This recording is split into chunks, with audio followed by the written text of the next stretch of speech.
It's life. So whether we're diving or whether we're taking care of something else, we work out the problems, work out what we got to get done, and we make it happen. And so when it comes down to diving, it's the same thing. Comms go down, you go back to your signals that you talked about beforehand, you knock it out. Hey everyone, I am here in Key West, Florida. It's so beautiful. Weather's semi-perfect. Every once in a while there's a giant cloud coming over and just swishing this amazing amount of warm rain all over us. And there are lightning bolts in the sky, and then it all clears up, much like life. And then you can go scuba diving, because I'm here with Task Force Dagger. I'm so excited. And my husband's with me right here. You can say hey, because Hey, folks. And so we're going to talk to you a little bit about what we're doing here. And it's an adaptive kind of learning program basically for families that have faced real, I guess we would say, real tough times. Well, trauma from the war. So that's a really good way of putting it. So we're facing, this trauma from the war, and people live with it forever. So there's different foundations out there that have different ways of dealing with that, because war affects the whole family. So this is Task Force Dagger. We do family dives together. So the family members that are ready can get certified to scuba dive, and we learn how to communicate not only on land, but underwater, which is sometimes the most frustrating part of being a human, is learning to communicate. And this is our second time doing this, but I haven't done this in 9 years. 9 years ago, I got certified, and then I haven't scuba dived ever since, which I'm so mad about. But time goes by so fast, you don't realize all these fun things that you do in life, like how quickly time goes by. And then I'm sure you've experienced it, and you're like, wow, I went skiing once and I haven't been in 5 years. But we're back because we really love this, and Task Force Dagger makes a huge difference for us. As a family, this we wanted to get back to like the roots of communicating with one another and just spending time together as a family and getting away from everything else as much as we can. And so that's why we're here. And we'll explain to you, and I'll explain how Marty and I dive, because he's completely blind, and he'll talk about what it's like for him in just a few minutes. But first, Allegiance Gold, folks. Gold and silver allow you the opportunity to protect what you've worked so hard for and give you back the control and the privacy that you need. And because reputation is important to me, there is only one company that I recommend, and that's Allegiance Gold. And I've told you before, you need to diversify.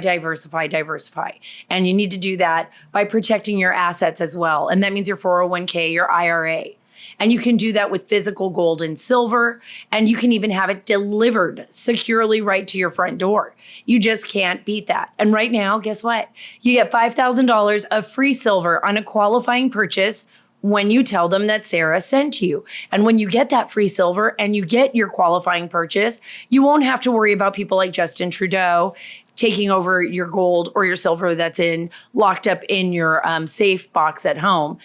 You can just go ahead and know that you are protected. So don't wait. Call or click today, 877-702-7272. That's 877-702-SARA, S-A-R-A, or go to protectwithsara.com. We can't control the Biden administration, folks. Some of us don't even care anymore about the Biden administration, but we can prepare. That's 877-702-7272. That's 877-702-SARA, S-A-R-A, or protectwithsara.com. So, all right, now that I'm done with that, and we're moving on, we have been diving now for since Saturday, right? We got here Saturday. We started diving Sunday, right? Sunday, Monday, and today's Tuesday.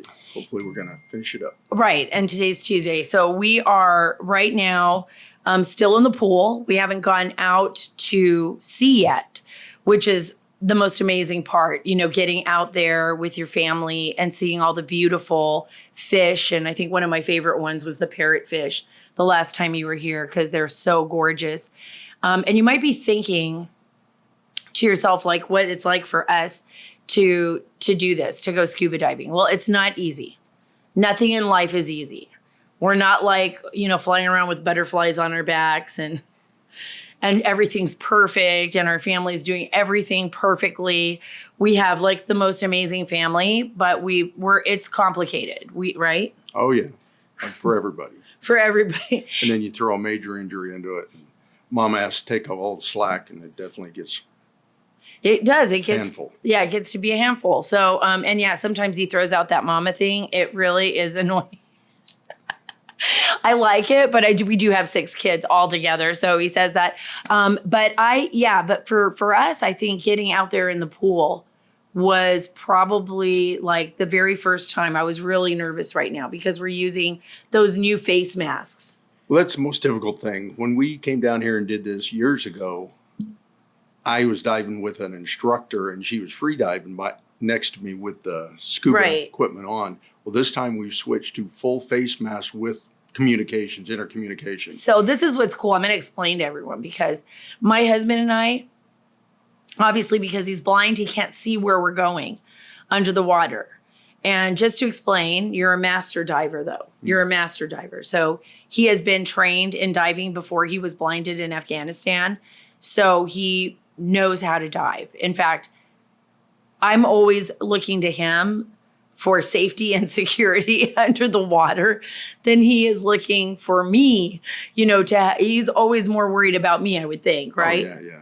So it's like, I mean, Marty, you were able to put on all your gear, like when they dropped it, you were able to find it underwater and put it on even without having your, your tank on you or the oxygen at the time. So he was able to put it all on and then get his Octo, which is your it's like it's an octopus, secondary breathing device. Yeah, but to describe it to the audience that doesn't do it, it's kind of like a long tube that connects to it's like what regular scuba divers use in their mouth, to keep the air flowing. So he was able to do that. But we have communication devices now in our gear. I mean, it's in our masks, and it's pretty awesome. I mean, we're able to hear each other. We have to push a button, and I can say, "Hey, are you okay? Is everything good?"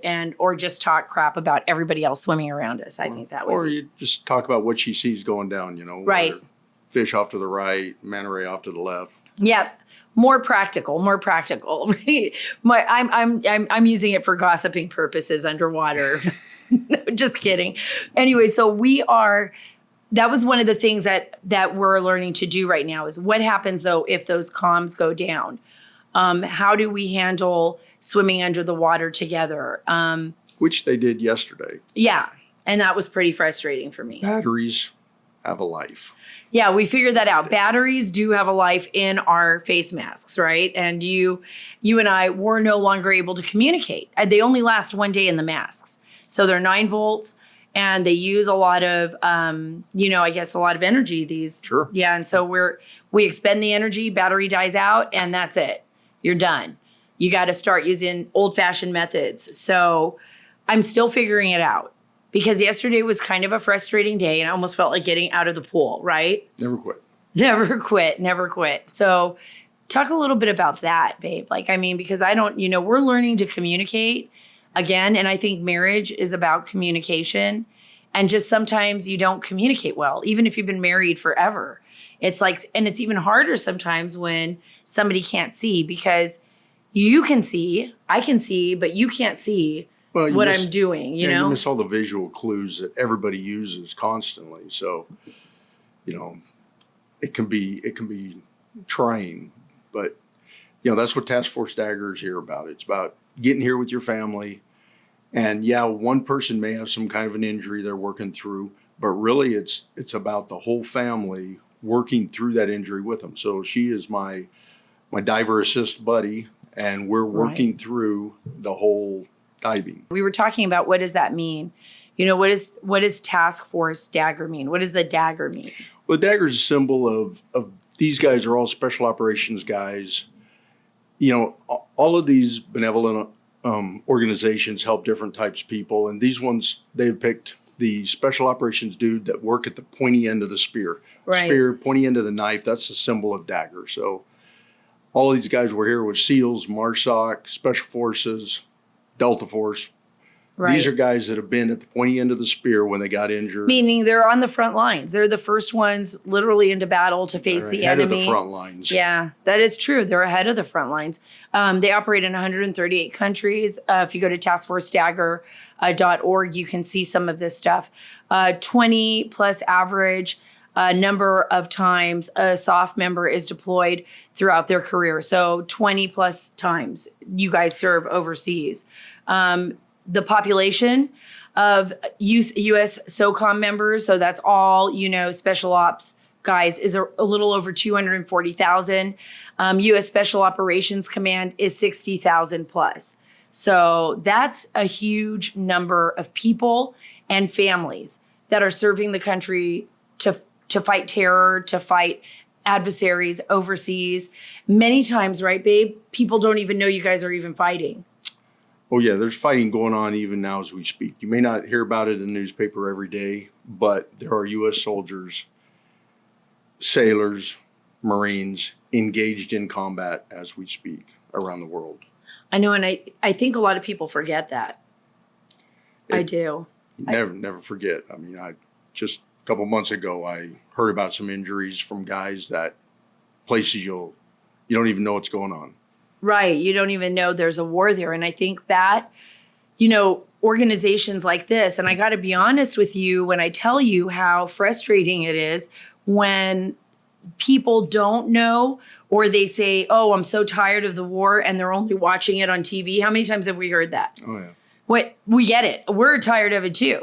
But when you have family members that actually fought in it or are fighting there and they're putting everything on the line, that's probably not a good way to approach it. It's probably better to say, we've got to find a better resolution to this, not being tired of it. And I think being tired of it was kind of like the weird way that we, that we were like.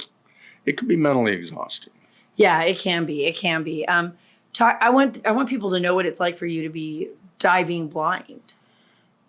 Well, because that's even hard for me to get. My wife called me master diver. What that means is I'm really old and I've done it a really long time.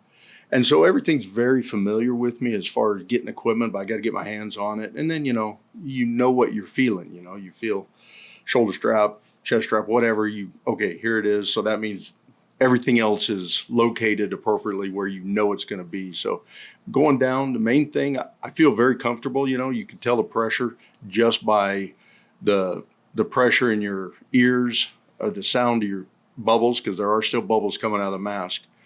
And so I have a pretty good feel. We're not doing anything too extravagant. Right. We're in Key West, beautiful.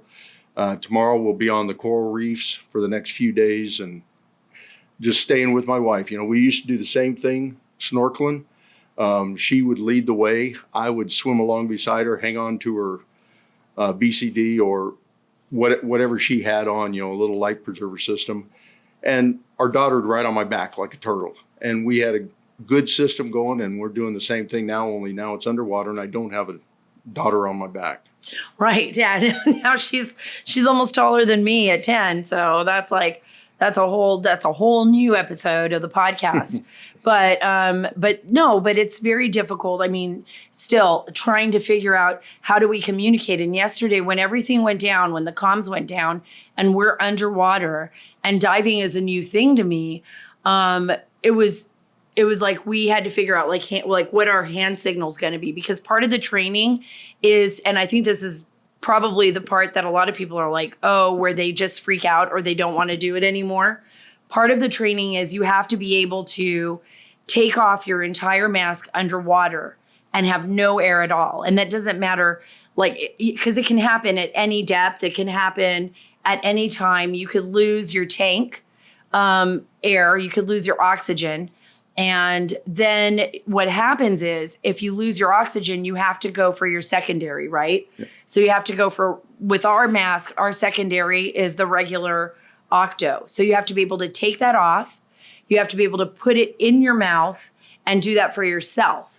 Well, and when one of us loses oxygen, they have to go for their partner's secondary. Right. That's the next step of learning. So not only do we have to trade off on our own, but we have to be able to do it for them underwater. So because Marty has to have a dive buddy the whole time now, because because he's blind, and anything can go wrong. Anything can go wrong. You should never dive alone anyways. I believe that would be that's a dumb mistake, and people do that. That's pretty much a rule. Right, it's pretty much a rule, but people violate rules all the True, time. True. And so, but we're dive buddies and we have to stay together. So that can be really scary. That's pretty nerve wracking when you have to. Well, and by stay together, I've got one hand on a chest strap or something that I can maintain contact and orientation as to where my wife's at. Right. So, and that's another thing too. It's just maintaining orientation while you're underwater. Right. Mm-hmm. So when we're under, how was that? Was that weird doing the exchange where we had to, so not only, wait, let me go because we're jumping ahead, because after you get the oxygen in your mouth, you have to be able to show the instructor that you can also put your full face mask back on underwater after you've done all that.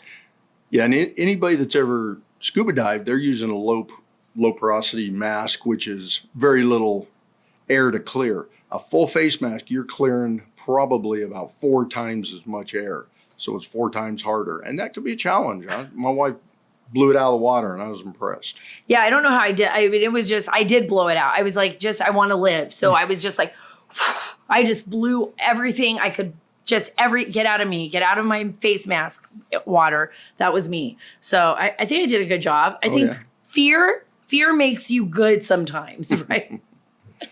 Fear makes you good sometimes. So, but you were able to do it pretty amazing. Like with me, when we did the exchange, you were able to get my octo off me at one point and then, put it in your mouth to save, yourself. Sure. Cause he was like, what if Sara panics? Cause and then I got to get my own oxygen. But then I did it for you and it turned out great too. Yep. That just comes down to working together.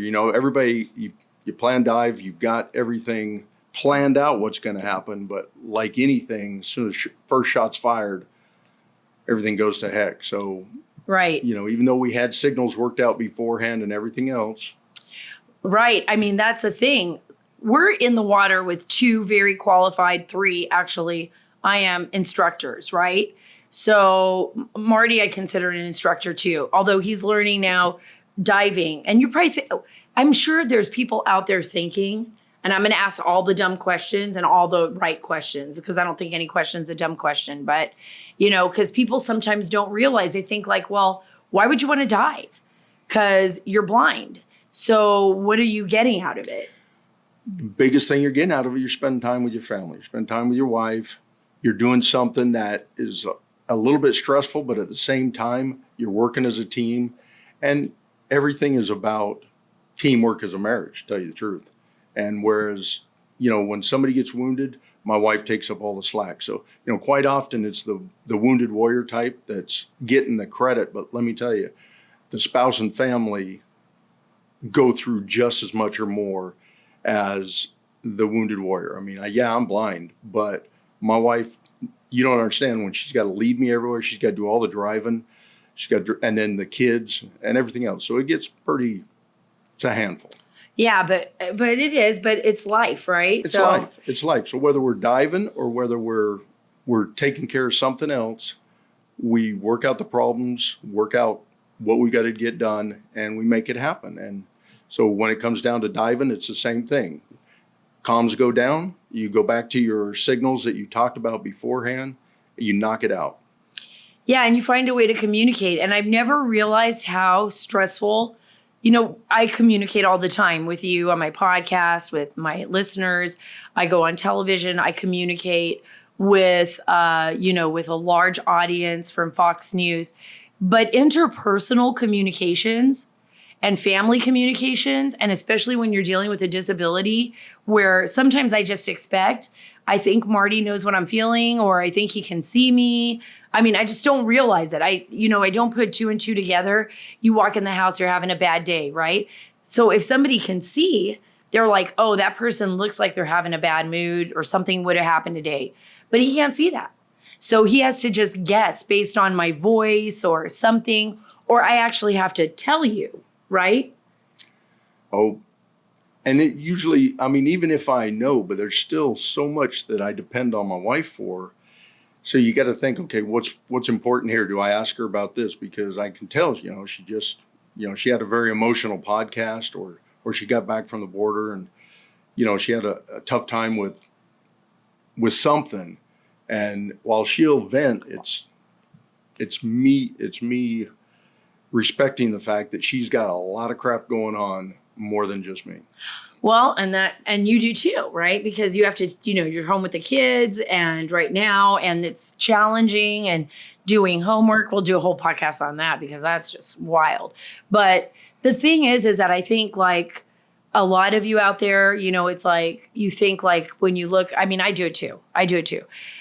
You see people, you might see them on TV, you might see people that, that have money in your neighborhood, or you see people that everything seems so perfect in their life. And we always joke around this, and it's really not. It's just life, And I think what Task Force Dagger is so great at, and I went through it yesterday. Believe me, I got frustrated. I was at one point in the pool thinking, do I want to do this? I am frustrated. I'm doing everything that I can, and I'm not getting the message across, or I'm not communicating. It wasn't necessarily with him. It was just the whole thing. And then I had to take a deep breath and say, okay, do I quit or do we keep going? Right? Right? Absolutely. But, step back, take a breath, look around, and then drive on. And that's what she did. Yeah. And everything was great. I mean, she's knocking it out. Multiple tasks, it out. ditching Dawn, clearing a full face mask, getting it all done. And we're going to continue this morning, and then we'll be in the ocean tomorrow. Yep, exactly. I'm going to give you guys updates on that. But okay, so clearing the mask again, fear makes me great. So that's what I'm going to put. I'm going to put that on a t-shirt. Fear makes me great. Cause I drowned when I was a kid. Remember that? I talked to you about that. You take away somebody's air supply and panic sets in. So it's all fun and games until somebody can't breathe. And then. Right. Fun and games until you can't breathe. Well, folks, that's why, and getting back to the seriousness of it all, that's why I think Task Force Dagger is so great for families. And for us. And I always talk about what I believe and what I do. And that's why we're here. And my friend Mark Stevens, who served with Marty, had been on the podcast before and had talked about this. And that's kind of why we said, wow, you know what? We want to go back and do it again, because you kind of need to reorient yourself and your family and your husband, your wife, your kids. They have to be number one. They do. I travel a lot lately. Work is overwhelming sometimes, but we love it. I love it, and Marty is so supportive of me, but it has to be your family first, no matter what. When things start to go a little sideways, when you feel like the connections are being missed or you're not getting enough from each other, you don't want to be around each other 24/7 because you'll just drive yourselves crazy. But when you feel that those connections are not firing correctly, you need to get your whole family. Doesn't matter where you go, even if it's camping down the road, and you got to just take a break and get rid of your phones, reorientate yourselves back to what's important. Get through all of the arguments that you need to, because believe me, when you reorientate, you start to see all the things that were frustrating for you, and then you just fix them. Just try to, communicate. And that's what this is about. And there's very few resources out there when it comes to special operations and wounded warriors. So a lot of the slack is picked up by these benevolent organizations and these nonprofits. And this was established, I guess 2009 was Task Force Dagger, from what I can remember. And, there was a lot of reasons to establish it, because they realized even back then that there weren't a lot of places where the whole family can go, not just, one member. And we have another organization that we're very much involved in, and we're going to be bringing them on the podcast too. So there's two that I really believe in. One will take you to a ranch in Utah. Warrior Risen, which is amazing. And we're going to take you there with us. And it's part of our families, members of our family's foundation. And this Task Force Dagger, which is helping families here, and very young children, by the way, as well, who are here with their families, and also having, all the help that they can get and that they need. So it's not just it's about the whole, not just one. Exactly. Right? Absolutely. Any other words of wisdom, babe, before we get off? Anything you? Don't quit. Keep driving ahead. You know, whatever issue you've got in life, everybody has issues, you know, so don't quit. Take it one day at a time and keep driving. Right. And you were frustrated this morning. You kept driving. We all get frustrated. Mostly with his iPhone. That's mostly where I just hate that iPhone sometimes. Bad connectivity will drive you crazy. Yeah. It's okay, though. When you need it. Yeah, exactly. We do need it. You guys, you know how much I care about the children that are being trafficked. A big portion of what I do on Fox News is to get the word out, which is why I have consistently focused on children and women, either modern day slavery or trafficking. And I'm so excited, babe, because Eduardo Verástegui is going to release his film on July 4th. And how long have I been talking about that?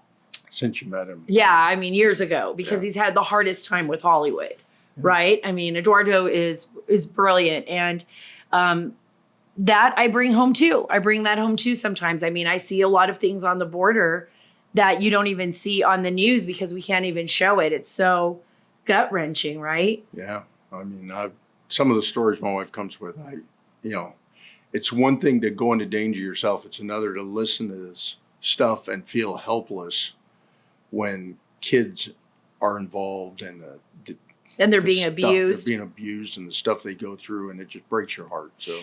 And that's why, I mean, we have our own feelings about what should happen at the border.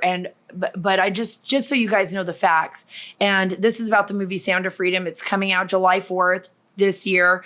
It's going to be theatrically released. You have to get your tickets in theaters. And I'll tell you where to go, angel.com/freedom. But I don't know if you realize that over 2 million children a year are trafficked around the world. And Sound of Freedom is going to open up your eyes. And it's a very tastefully done movie. It's a little bit it's a lot gut wrenching, I'm going to tell you, but it's so worth it. It is such an amazing film about heroes. It is about people that went out of their way, a true story, Tim Ballard and others who went out of their way, quit their jobs, decided, I want to save children's lives. And they did that. And you have to experience what they went through. You can do that through this movie, and the challenges that they were up against, believe it or not, trying to save these children and how they coordinated. I mean, it's absolutely incredible. It's uplifting in the sense that there are human beings out there that want to do the right thing. They want to do the right thing. So don't forget, every year, 2 million children trafficked around the world. We want to stop that. Now there's this new movie aimed at raising awareness to this often unseen horror, Sound of Freedom from Angel Studios. Sound of Freedom will be released theatrically in the United States, July 4th, the 4th of July, liberty, freedom. Let's watch it. Purchase tickets online now. I already know people who've done it. We've done it too. New theaters are added daily. So check the website for current information. angel.com/freedom. Help spread the message worldwide. Sound of Freedom is coming to theaters July 4th. So buy your tickets today to reserve a spot opening week. If more theaters are sold out, it will help raise awareness to this issue that often goes unnoticed. Find a theater near you by visiting angel.com/freedom. By supporting Sound of Freedom, you will contribute in raising awareness and propelling a movement to save millions of children around the world. Get your tickets today at angel.com/freedom. That's angel.com/freedom. I do consider this therapy, what we're doing here at Task Force Dagger, right? I mean, I actually think it's great therapy. Like, they may not know it, but it really is. I'll tell you, anytime you can face a trial situation, put yourself in the middle of stress, have a plan, execute the plan, and come out the other side together, you're doing what you need to be doing. Right, I know. And I feel that we've been able to do that here, right? Yes, we have so far. We got to go to the ocean part tomorrow. Yeah, so far so good. I'll let you guys know if I run into any sharks tomorrow or anything of that nature, which I did the first time. There's always sharks. Oh, I don't want to see another shark. I didn't know it was a nurse shark. It was just a giant shark last time we were here. And it was following you and Mark. And I was under the water and with no communication devices, by the way. And I'm like, well, you know what? I hope they survive, but I'm not headed in that direction, right? Oh, yeah. Because I figured you two are bigger and stronger than me. If you need to pop a shark in the nose, you know, you're going to be able to do it better than I. You probably I ain't taking on a shark. I mean, well, I'm not either. Well, I hope. Well, then what do we do if we ran into a mean one? Go the other way. All right. I don't know about that. That's going to be a whole other level of training that I got to go through. You don't mess with them, they won't mess with you. Yeah. Yeah, that's what everybody on a surfboard said. Right? They look like a seal. Yeah, and it's a dry heat. Mm-hmm. Yeah, and we all have sayings of things that we really don't want to believe that we should believe. Part of that is my fear, right? Remember my fear again. Fear makes me great. So if I see a shark, I guarantee you I'm going to try to get out of his line of sight and get the hell out of Dodge as fast as possible. I will be jumping on that boat. Isn't it a good plan? Good plan. That's a good plan. That's a good plan. Anyways, you guys, thank you so much for being a part of this. We got to head out. We got to get breakfast or our kids are going to kill us. And then we got to head back to the pool so we can yell at each other some more and maybe get and learn. What are we going to do today? We're going to do some more ditch and don down the deep end. Okay, explain ditch and don. See, my husband speaks in acronyms. That's why I have a dictionary. Like I translate everything. So one of the drills you got to do with when you're doing a full face mask is you got to be able to, because it's so much more difficult than just an octopus standard secondary rig. You take off all your gear, drop it to the bottom in the whatever it is, 12-foot deep pool. We're at the Combat Dive School in Key West, Florida, so that's where it's happening in the. Yeah, I'm actually in the Master Dive School at Key West, like where the military trains like the best of the best. So it's kind of sad for them right now that I'm in. No, not at all. So you drop all your gear down at the 10-foot section of the pool, and then you got to swim down to it. Easy. Secure your start with your octopus. Grab your octopus, pull it out, get some air going, locate your gear, get everything set up, and then you're going to put your gear on, orient it. Once everything's set up with your octopus in your mouth, then you're going to drop the octopus and get your full face mask and put that on. And I think that's what we're doing. And we're doing that all underwater. So easy. And clear that full face mask, which clearly swim team has paid off for me from elementary school. My elementary school and middle school swim team practice is paying off right now, I think. Go Keno Crawdads. Yeah. Oh, that was you? That was me. The Keno. I know. My husband was a swimmer, and I was a swimmer too as a kid. We didn't even know that until after we started dating. That was pretty fun when we were talking about that. I was a Lockheed Dolphin, so I think that's a little bit better than a Keno Crawdad. But I'm just throwing it out. Well, the Crawdads are the bottom feeders. I guess you're going to do good today.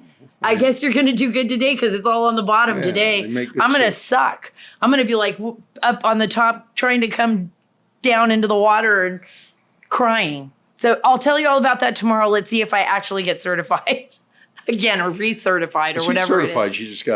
She's just doing a reblue. But obviously, I needed the reblue and so much more. But I love you guys. Thank you so much for being a part of this show. You know where you can follow me on Twitter if you want to learn more about diving and see if I survive Key West deep waters and sharks and Marty and I's communication. We'll go into more detail about that later, but we do have hand signals and when comms go down, I don't think we explained it clearly. We do have hand signals so that if it's an emergency, we know it's time to go up. And if you're seeing me on YouTube, I'm tapping the underhand part of my palm to tell him I need to get you ready because we need to go up. There's an emergency. Hopefully you won't have any emergencies. Come up with your own hand signals. Some of you already have that at parties where you want to get the heck out of Dodge. And you just look at each other. We have different things that we do here to do that. And remember, we are all in life together. Let's just say that. Don't let that saying make, from COVID times ruin the saying, but we are all in life together and nothing is perfect. We're just trying to be the best we can be. And I can tell you that from my family and as well. Okay, heading over to get the kids. Follow me on Truth at Sara Carter Official, on Twitter at Sara Carter DC, and on Instagram at S Carter DC. God bless you.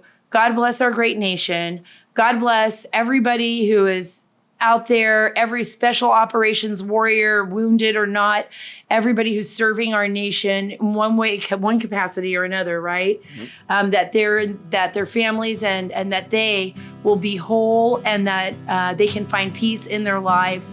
And God bless the great state of Texas. We miss you. And by the way, God bless the great state of Florida. Thank you so much.